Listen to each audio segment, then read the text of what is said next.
প্রতিটা মেয়েকে আল্লাহ কিয়ামতের ময়দানে দাঁড় করাবেন এবং তাকে প্রশ্ন করবেন, বলো তুমি পর্দায় চলেছো কিনা? দুনিয়ার জমিনে তোমার উপরে পর্দা ফরজ ছিল, তুমি পর্দায় থেকেছো কিনা বলো।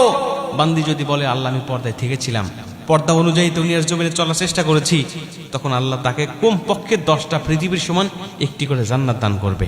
আর যদি বলে আল্লাহ আমি পর্দায় থাকি নাই, পর্দায় চলি নাই, তখন আল্লাহ পাক তাকে গ্রেফতার করবেন এবং তাকে জাহান্নামে নিক্ষেপ করবেন এবং তার বাবা, তার ভাই, তার স্বামী এবং সন্তানকে ডাক দিবেন, যার কাছে যখন এই মেয়েটা ছিল, মানে যখন ভাইয়ের আন্ডারে ছিল, ভাইকে জিজ্ঞাসা করবে তুমি তোমার বোনকে পর্দায় রাখার কথা, পর্দায় চলার কথা কখনো বলেছো কিনা? ভাইয়ের মধ্যে যদি কোনো দুর্বলতা খুঁজে পান আল্লাহ, ভাইয়ের মধ্যে যদি কোনো গাফিলতি খুঁজে পান, যে ভাই তার বোনকে পরিচালনা করতে গিয়ে গাফিলতি করেছে, দায়িত্বহীনতার পরিচয় দিয়েছে, তখন আল্লাহ পাক সেই ভাইকেও জাহান্নামের মধ্যে নিক্ষেপ করবেন। আল্লাহ পাক বাবাকে ডাক দিবেন, বাবার উপরে যতটুকু দায়িত্ব ছিল সেই দায়িত্বটুকু পালন করেছে কিনা, বাবা তার মেয়েকে পর্দায় রেখেছে কিনা, পর্দায় চলার কথা বলেছে কিনা, শরীয়তের মধ্যে থাকতে বলেছে কিনা। বাবা যদি বলে থাকে তাহলে বাবাকে আল্লাহ ছেড়ে দিবে, কিন্তু যদি বাবা তার দায়িত্ব পালন করতে গিয়ে অবহেলা করে থাকে তাহলে ওই বাবাকেও আল্লাহ পাক ধরবেন এবং তাকেও জাহান্নামে দিবেন। এরপরে আল্লাহ পাক তার স্বামীকে ডাক দিবেন, স্বামীর দায়িত্বটুকু কত ছিল।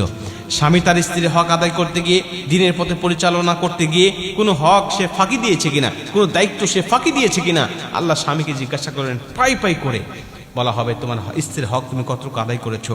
শুধু খাবার দাবার দিলেই স্ত্রীর হক আদায় হয় না, বলো তোমার স্ত্রীকে যে দিনের পথে পরিচালনা করার জন্য দায়িত্ব আমি আল্লাহ পাক দিয়েছিলাম, তোমাকে নেতা বানিয়েছিলাম, আর রিজালু কাওয়ামুনা আলান নিসা, তুমি সেই দায়িত্বটুকু কতটুকু পালন করেছো তুমি বলো। স্বামী যদি বলে আল্লাহ আমি আমার সাধ্য অনুযায়ী চেষ্টা করেছি, আমি পর্দায় থাকতে বলেছি সে থাকে নাই, আমি তাকে নামাজ পড়তে বলেছি সে নামাজ পড়ে নাই, আমি তাকে দিনের পথে চলতে বলেছি কিন্তু সে চলে নাই, আল্লাহ আপনি আমাকে ছেড়ে দেন, আমাকে মাফ করে দেন, আমি যা করেছি আমার সাধ্য অনুযায়ী কিন্তু সে করে নাই। আল্লাহ তার সত্যতা যাচাই করবেন, হ্যাঁ আসলে স্বামী সত্যবাদী কিনা। যদি দেখে হ্যাঁ স্বামী সে চেষ্টা করেছে কিন্তু স্ত্রী মানে নাই, আল্লাহ স্বামীকে ছেড়ে দিবেন।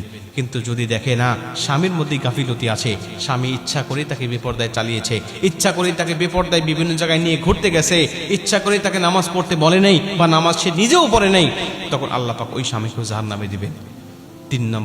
4 নম্বরে আল্লাহ পাক ডাক দিবেন তার সন্তানকে। যখন এই সন্তান বড় হয়েছিল, সন্তান ইচ্ছা করলে মাকে দিনের পথে পরিচালনা করতে পারতো, সন্তান ইচ্ছা করলে মাকে পর্দার পথে চালাতে পারতো, কিন্তু সন্তান পরিচালনা করে নাই, তখন আল্লাহ পাক সেই সন্তানকে ধরবেন, সন্তানকে ডাক দিবেন আর বলবেন বলো তোমার মাকে কেন তুমি দিনের পথে চলতে কেন বলো নাই, কেন বিনয়ের সাথে তাকে বলো নাই মা আপনি পর্দায় চলেন, না চললে আপনাকে আল্লাহ পাক জাহান্নামে দিবে, কেন বলো নাই, তোমার উপর তো দায়িত্ব ছিল। তখন সন্তান যদি যথাযথ চেষ্টা করে থাকে আল্লাহ মাফ করবে, আর যদি না করে থাকে আল্লাহ সেই সন্তানকেও ধরবেন। তার মানে একটা নারীর জন্য আল্লাহ 4 জন পুরুষকে কিয়ামতের ময়দানে হিসাবের কাঠগড়ায় কিন্তু দাঁড় করাবেন। এই জন্য মা বোনদেরকে বলতে চাই, খবরদার বেপর্দায় চলবেন না, সবসময় পর্দায় থাকার চেষ্টা করবেন। আল্লাহ আপনাকে হেফাজত করবে, আপনার বাপ ভাই এবং স্বামী সন্তানকেও আল্লাহ হেফাজত করবে।